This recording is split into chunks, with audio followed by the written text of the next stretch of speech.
Kebanyakan orang asal memilih daging saat mau bikin bakso. Padahal kalau sampai salah, hal ini bisa bikin rugi yang sangat besar. Kamu boleh punya resep terbaik, mesin yang terbaik, tapi kalau sampai salah pilih daging, hati-hati loh, bisa-bisa jadi gagal jualan. Mau tahu kenapa? Ini penjelasannya. Kalau kita ngomong di Indonesia, mayoritas pedagang bakso membeli dagingnya dari pasar, di mana kebanyakan orang tidak tahu bagaimana harus memilihnya dan hal-hal apa saja yang harus diperhatikan. Padahal, kalau kita ngomong daging, ini pengaruhnya akan sangat besar sekali. Kenapa kok bisa seperti itu? Karena kalau kita ngomong bakso, kita tentu mau hasilnya adalah kenyal. Bonusnya pasti ada crust, juicy, dan lain-lain lah. Dimana faktor-faktor tadi, kenyal, crust, juicy, dan lain-lain, itu selalu dihasilkan dari protein. Dimana protein sumber utamanya apa? Pasti dari dagingnya. Makanya kalau sudah seperti ini, Anda harus waspada, Anda harus tahu bagaimana cara memilih daging yang baik dan benar. Ada beberapa tips yang akan saya bagikan hari ini. Yang pertama, kita perlu tahu dulu yang namanya komposisi dari dagingnya gimana dan juga lemaknya gimana. Dua hal ini, daging dan juga lemak, itu akan memberikan dua hal yang berbeda. Lemak jelas untuk rasa dan lain-lain, sementara daging itu menghasilkan protein, di mana tadi sudah saya sampaikan kalau protein yang menentukan hasil kenyal dan crustnya.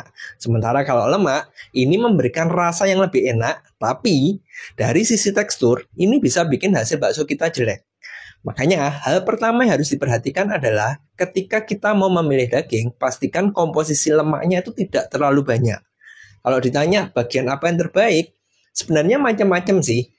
Yang penting adalah takaran lemaknya itu sedikit. Nah, kalau kita ngomong lemaknya sedikit, biasanya bagian paha dari sapi itu yang paling sedikit lemaknya. Terus kalau ayam, dada ayam itu bisa lebih bagus. Prinsipnya sama. Hal ini bisa lebih bagus karena takaran proteinnya lebih banyak dan lemaknya itu lebih sedikit. Oke, Anda sudah tahu bagaimana memilih daging yang bagus berdasarkan tampilan, berdasarkan lemak dan juga proteinnya. Hal kedua yang perlu diperhatikan adalah tentang umur dari si daging tadi. Yang saya maksud umur bukan cuma umur sapinya berapa tahun disembelih, enggak. Tapi lebih ke arah berapa lama semenjak daging tadi disembelih sampai Anda beli dan Anda pakai giling di adonan.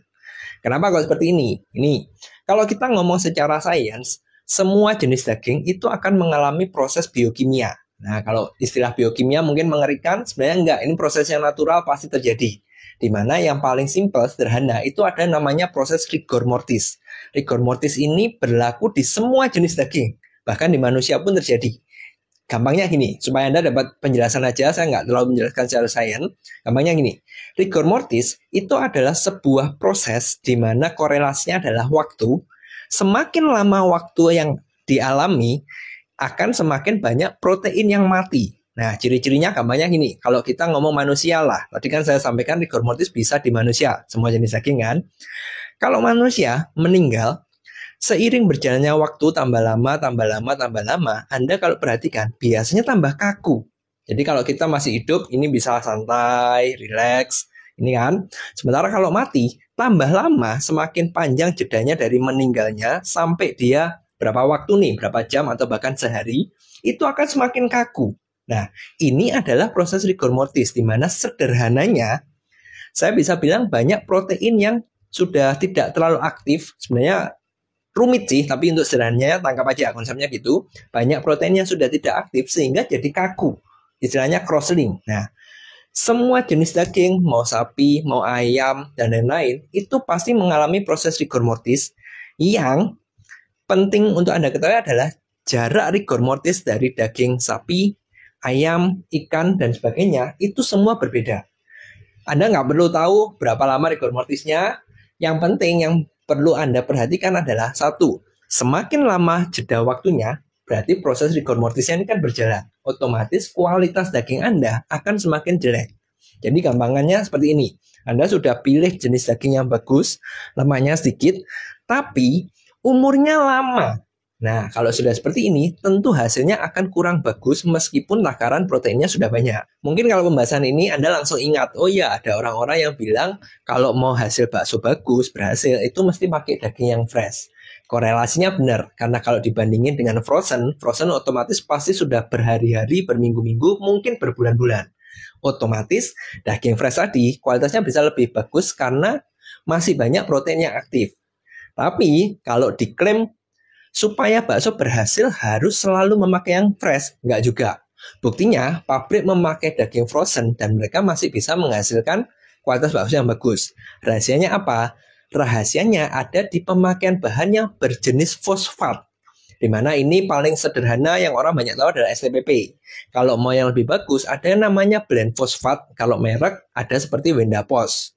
Nah, bahan fosfat ini fungsinya dia mengaktifkan kembali proteinnya sehingga kualitas baksonya itu bisa lebih bagus. Makanya cuma pakai satu bahan ini tadi yang sederhana, mau STPP, mau kalau Anda mau mengejar kualitas pakai Wendapos, itu sudah bisa bikin daging frozen yang meskipun sudah rigor mortis, umurnya sudah panjang, secara kualitas masih bisa sebagus daging fresh. Sederhana seperti itu. Jadi sekarang Anda sudah tahu ada dua faktor yang memengaruhi kenapa Anda harus hati-hati memilih daging. Sebenarnya masih ada satu lagi sih, cuma ini nanti akan terlalu rumit secara sains, jadi saya nggak jelaskan. Yang penting Anda ingat dua hal tadi. Satu, kualitas daging dari protein dan lemaknya Anda harus perhatikan. Dan yang kedua, umur dari daging tadi disimpan berapa lama itu juga mempengaruhi. Nah, yang terakhir, kalau Anda sudah menemukan daging yang bagus, jangan lupa komposisi resep seperti takaran es, jumlah tepung, ini juga harus tepat supaya hasil bakso Anda bagus.